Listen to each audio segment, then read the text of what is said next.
The first thing there is that God is not a force. He controls all forces everywhere.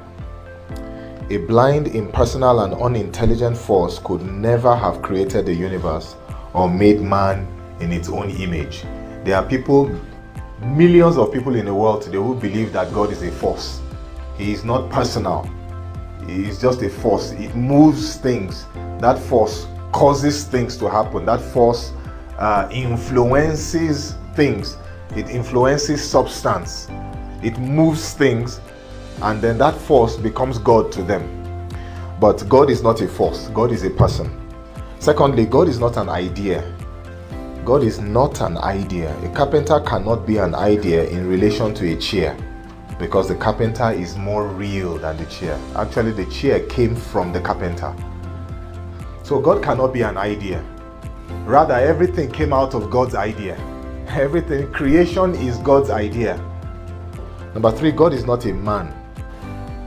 1 Samuel 15, 28, 29. He is not a man that he should relent.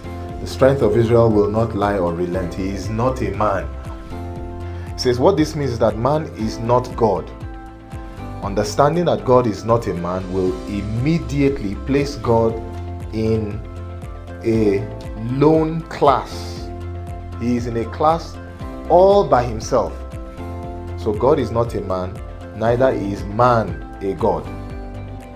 God is not like his creatures. Paul, speaking to the people in Athens, said God is not like the things he has made.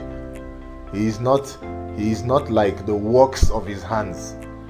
Yes, we can learn some things about him by observing some things he has made. Number 5, God is not many. This is polytheism, the belief and worship of several deities, just like the Hindus. The Hindus believe in many gods. But God is not many. He is one. If you read Deuteronomy 6, Jesus quoted later in Mark 12:29, where it says, "Behold, Israel, the Lord thy God is one."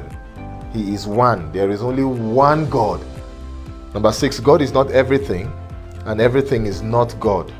This is pantheism, the belief that God and the material world are one and the same thing, and that God is present in everything. There are people who believe that God is present in trees, so they worship trees.